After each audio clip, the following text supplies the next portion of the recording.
할렐루야, 아멘. 우리가 식당을 가거나 쇼핑몰을 가거나 어디 가게 되면 꼭 그런 일을 경험하게 되죠. 떼를 쓰는 아이. 부모에게 울면서 이거를 사달라, 이거 먹고 싶다, 이거 먹고 싶지 않다, 이거 해달라, 그렇죠. 심지어 이제 이런 것들이 조금 이제 가정마다 교육하는 것들이 달라. 또 눈살을 찌푸리게 하는 경우들이 있습니다. 그래서 요즘은 이제 식당에 노 키즈 존 이래서 어, 그래서 아이들이 출입하지 못하는 식당들도 있다고 합니다. 아직 저는 그런 식당을 가본 적이 없지만, 그래서 아이들이 이제 그렇게 떼 쓰는 것이 이제 방해가 된다. 근데 사실 아이들이 이렇게 떼를 쓰고 우는 것은 당연한 건데, 이것을 지켜보지 못한 사회도 좀 문제는 있다고 저는 생각을 합니다. 이제 그럼에도 불구하고 아이들이 요즘에 사랑을 너무 많이 받다 보니까 이 떼쓰는 게 너무 많이 뻔히 보이는 거죠. 그리고 이 아이의 고집이 너무 이제 대단한 것을 보게 되고, 그래서 우리는 쉽게 그 가정을 우리 주변의 사람들은 판단을 하죠. 얼마나 아이가 교육이 안 됐으면 저렇게 아이가 떼를 쓸까, 이렇게 생각도 하기 마련입니다. 그래서 이제 어떤 그렇게 아이들이 떼를 쓰면 부모들은 또 민망해서 조용히 해, 울지 마, 떼쓰지 마, 이렇게 혼을 내기도 하지만 결국 주변에 피해를 줄까봐 얼른 그 아이의 원하는 것들을 해결해 줍니다. 그것이 옳지 않은 것임에도 알고 있음에도 불구하고 주변에 피해를 주거나 아니면 어떻게든 이것을 무마하기 위해서 그 아이에게 필요한 것들을 채워주는 것이죠. 대표적으로 아이들에게 스마트폰을 쥐어주는 일입니다. 가장 쉬운 방법이죠. 아이가 때를 쓰면 영상을 보게 해줘서 아이가 때를 쓰거나 아니면 고집 피우는 것들을 좀 미연에 방지하기 위해서 아이들이 영상이나 스마트폰을 보게 하는 것입니다. 근데 이것도 사실은 좋은 방법은 아니잖아요. 물론 어쩔 수 없이 보여주기도 하고 필요한 것들을 보여주기도 하지만, 그러나 아이가 어릴 때부터 이게 짧은 영상에 길들여져서 오히려 집중력이 떨어지기도 하고 또 영상에 빠져서 아이들이 살아가는 건 그것 또한 좋지 못한 것이죠. 그러면 이제 부모 입장에서는 대책을 세우지 않겠습니까? 이 아이가 한 번 더 때를 쓰면 어떻게 하겠다. 또 아이가 영상을 너무 요구하면, 스마트폰을 너무 달라고 하면 대책을 세운다든지, 여러 가지 부모가 옳은 방법의 대책을 세우게 될 것입니다. 그리고 단계적으로 이 아이를 어떻게 훈육할 것인가, 어떤 것이 이 아이에게 좋은 것인가 라고 하는 이 고민들을 부모는 당연히 하게 될 것입니다. 아이의 입장에서 보면 당장 눈앞에 원하는 것을 얻기는 했지만, 그 아이에게는 그 얻은 것이 그 아이에게 무엇이 될까요? 때로는 좋은 것이 아닐 수 있다는 겁니다. 때로는 독이 될 수도 있는 것이죠. 부모의 말에 순종하고 돌아왔더라면 오히려 더 큰 은혜를, 또한 더 큰 보상을 받을 수도 있었을 것입니다. 떼쓰고 내가 고집 피워서 얻게 되는 것보다 오히려 잃어버리게 되는 게 더 많다라는 것이죠. 그 때문에 얻게 되는 징벌도 때로는 받게 되게 되고 혼도 날 수도 있다라는 겁니다. 우리가 신앙생활할 때 마치 이 떼쓰는 어린아이와 같다라고 하는 생각을 종종 하게 되죠. 기도에 대해서도 역시 마찬가지입니다. 우리가 생각하는 기도의 가장 큰 미덕은 내가 원하는 대로 하나님께서 응답해 주신다라는 것이죠. 그것이 우리에게 은혜라고 생각한다는 겁니다. 그런데 우리가 우리 원하는 대로 되는 것이 마냥 좋은 것이 아니라는 것입니다. 게다가 하나님의 선하신 뜻이 계신다는 것이죠. 하나님의 선하신 계획과 인도하심이 있는데 우리가 원하는 대로 되지 않으면, 우리가 때를 쓰는 아이와 같처럼 그런 기도가 우리 가운데 있다면 그것이 우리에게 옳지 않은 것이죠. 또한 하나님은 우리를 사랑하셔서 어쩔 수 없이 우리 가운데 응답하실 때도 있다라는 겁니다. 근데 그것이 마치 나의 능력이고 나의 힘이라고 생각할 수도 있다라는 겁니다. 여기서 우리는 중요한 문제가 있는 것이죠. 하나님 입장에서 또 하나님의 계획 가운데 응답하시는 것과 또 내 뜻대로 되어지는 것은 분명히 다르다는 겁니다.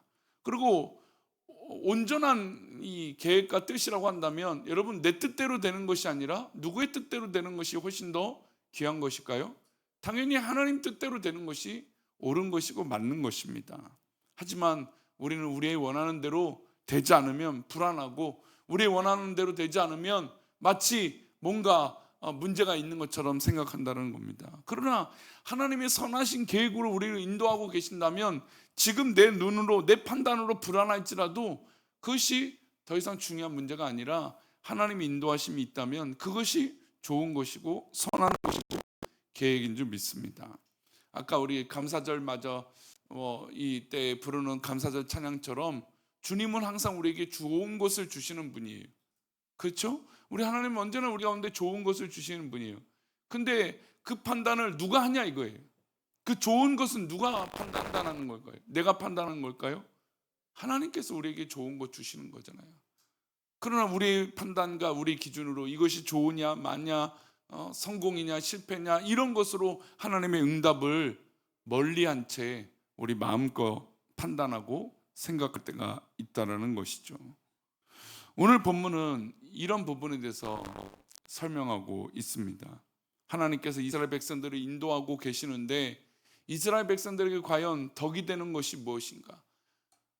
이스라엘 백성들에게 과연 그 기도에 응답되어지는 그 의미가 무엇인가?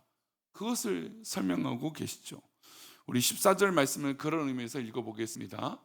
광야에서 욕심을 크게 내며 사막에서 하나님을 시험하였도다. 이스라엘 백성들이 광야 40년 동안 출애굽 1세대와 출애굽 2세대들이 광야에서 살아갔습니다. 부모의 세대와 자녀의 세대에 거쳐서 늘 하나님 앞에 간구했죠.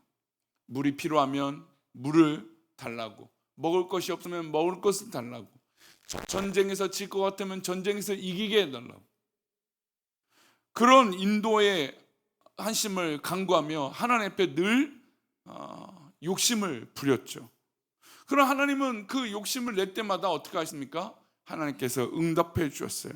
그들에게 먹을 것을 주시고 만나와 메추라기를 주시고 또 구름기둥과 불기둥으로 보호해 주시고 심지어 그 신발도 닳지 않게 해 주셨습니다.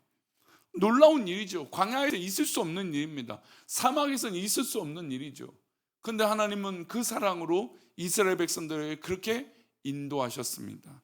근데 여기서 착각을 하는 거죠, 이스라엘 백성들이. 왜요? 자신들이 그렇게 응답받고 그렇게 사랑을 받고 그렇게 기적을 경험한 것이 당연하다고 여겼다는 겁니다. 그러나 여러분, 광야의 특수성 때문에 하나님이 응답하시고 하나님 인도하신 것을 자기의 권리라고 여겨서는 안 되는 것이죠. 이스라엘 백성들이 원하는 것을 대부분 하나님이 이루어 주셨습니다. 15절 상반절인데요, 함께 읽어볼까요? 그러므로 여호와께서는 그들의 요구한 것을 그들에게 주셨을지라도, 하나님은 그들에게 그들의 필요에 따라서 다 응답하여 주셨어요. 왜냐하면 사막이라고 하는 특수성 때문에, 광야라고 하는 특수성 때문에, 게다가 이스라엘 백성들이 넘어져서 애굽으로 다시 돌아갈까 봐, 그래서 하나님은 어쩔 수 없이 그들의 간구를 다 들어주셨습니다. 어떻게 보면 광야라고 하는 특수성 때문에 하나님은 이스라엘 백성들이 요구를 다 들어주셨을지도 모릅니다. 근데 문제는 이 다 들어주셨으니까 이것을 착각한 이스라엘 민족의 문제라는 것이죠. 때를 썼습니다. 하나님께서 대부분 요구한 대로 이루어 주셨습니다. 말씀드린 대로 먹을 것이 필요하면 먹을 것을 주셨습니다. 고기가 먹고 싶으면 하늘에서 맥추라기를 내려주셨습니다. 역사상 어떤 민족도 어떤 사람들도 이런 은혜를 경험한 적이 없습니다.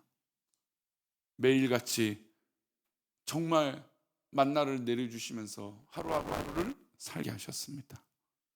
반석에서 물이 난다는 건 도무지 있을 수 없는 기적 중의 기적입니다. 그것을 누렸던 것이 이스라엘 백성들이었죠. 그들이 원하는 것을 얻었다고 해서 이것이 정말 그에게 유익했던 것일까요? 아이들을 빗대어 설명드렸던 것처럼 내가 원하는 대로 되는 것이 정말로 우리에게 좋은 것일까? 그렇지 않을 수도 있다는 겁니다. 15절 하반절을 한번 보겠습니다. 그들의 영혼은 쇠약하게 하셨도다. 여러분, 그들이 원하는 대로 다 되고 응답받고 필요한 대로 다 됐지만 반대로 그의 영혼은 어떻게 됩니까? 쇠약하게 하셨다는 거죠. 하셨다는 건 누구의 인도하심인가요? 하나님의 인도하심이에요. 그러니까 그들이 응답을 받았지만 하나님께서 그들을 쇠약하게 하셨다는 겁니다. 그러니까 이때 하나님께서 주시는 경고인 것을, 하나님의 인도하심을 믿고 이게 내 능력과 내 기도 때문에 이렇게 된 것이 아니라 하나님의 계획대로 된 것이다라고 믿음으로 기도했다면 이런 결과가 아니라는 것이죠. 게다가 쇠약하게 되었다라고 하는 것은 라존 살라무라고 하는 히브리 단어입니다. 이 단어의 뜻은 여익에 내버려 두셨다, 또 모자라게 남겨두셨다, 모자라게 하셨다라고 하는 뜻이에요. 이게 무슨 얘기냐면 아이가 먹을 것을 먹다가 투정을 부려요. 그냥 요즘은 먹을 것이 너무 풍요로우니까 먹고 싶은 대로 먹죠. 다 먹습니다. 그래서 부모가 억지로 이거 한 번만 먹어봐. 그럼 부모들이 결국 때를 쓰는 부모 자녀를 어떻게 합니까? 결국 원하는 대로 먹도록 내버려두지 않습니까? 근데 옛날 같으면 우리 부모님 세대는 어떻습니까? 굶어봐야, 먹지 말아봐야, 못 먹어봐야 이것이 귀한 줄 안다, 그런 마음이 있습니다. 그럼에도 불구하고 우리 부모들은 그렇게 아이들을 할 수가 없어요. 그리고 지금 시대는 더욱더 그런 시대가 아니죠. 근데 하나님께서 우리를 인도하고 계시는데 우리에게 응답을 해주십니다. 그러나 그 응답의 의미를 알지 못하면 우리가 오히려 독을 얻게 되는 것이죠. 우리 뜻대로 다 되어지는 것 같지만 결국 그것이 우리에게 쇠약하게 되는 것이고 또 모자라게 된다는 겁니다. 시간이 가면 갈수록 광야의 길을 걸어갈수록 그들의 영혼은 라존 살라무가 된 것이에요. 부족하게 된 것이죠. 오히려 쇠약하게 된 것입니다. 하나님의 은혜를 본질적으로 누리지 못하게 된 것입니다. 어떻게 보면 하나님의 우회적인 심판인 것이죠. 무엇이 더 유익하겠습니까? 우리가 원하는 대로 다 돼서 내 뜻대로 됐다라는 것이 유익일까요? 그렇지 않은 것이죠. 서론에 말씀드린 대로 아이들을 양육할 때 아이들이 아니다라는 것을 알려줘야 돼요. 오늘 금요 기도회 때 저는 오늘 그것을 나누고 싶어요. 우리가 하나님의 인도하심을 받는데 때로는 하나님의 거절도 받을 줄 알아야 되는 거예요. 우리 뜻대로 다 되는 게 믿음이 아니라는 거예요. 우리의 뜻대로 다 되는 게 우리에게 복이 아니라는 것이죠. 때로는 거절도 있고, 때로는 우리가 원하는 대로 되지 않고 우리가 계획대로 되지 않아도 하나님의 인도하심이 있다면, 성령께서 인도하심이 있다면 여러분 그것이 우리에게 복이고 축복이고 은혜인 것이죠.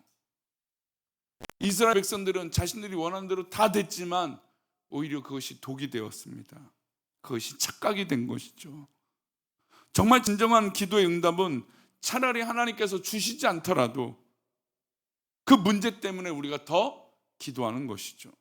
바울 사도가 그의 연약함을 위해서 하나님 앞에 죽기 살기로 기도했지만 하나님이 거절하셨어요. 그래서 오히려 약한 것이 그에게 강한 것이 되는 거예요. 죽게 엎드리고 그 과정을 통해서 우리 영혼이 오히려 살게 되는 것입니다. 그러니 우리 성도님들, 하나님께서 허락하시지 않을지라도, 차라리 나에게 주시지 않을지라도 하나님께서 나에게 그 교훈을 허락하여 주신다면 오히려 우리는 풍요롭게 될 것입니다. 누구의 뜻대로요? 하나님의 뜻대로인 것이죠. 오늘도 그렇게 기도의 응답이 그렇게 사모함이 되어지는 저와 여러분 되시기를 축원합니다. 기도하겠습니다. 하나님 아버지, 오늘 우리가 하루를 살아갈 때 진정한 하나님의 계획과 인도하심이 무엇인지 우리 기도 가운데 발견하게 하여 주옵소서. 떼쓰는 아이처럼 마냥 그것이 되기를 바라며 그것대로 되기를, 그것이 마치 응답인 양 살아가는 것이 아니라 하나님의 인도하심, 하나님의 놀라운 계획하심, 하나님께서 나를 사랑하심을 잊지 않게 하여 주셔서 우리의 삶 가운데 하나님의 놀라운 인도하심과 축복을, 그래서 그 믿음을 우리가 누리게 하여 주옵소서. 오늘 하루도 그런 믿음의 성장과 성숙이 있기를 소망하고 거룩하신 예수 그리스도 이름으로 기도 올렸나이다. 아멘. 하늘에 계신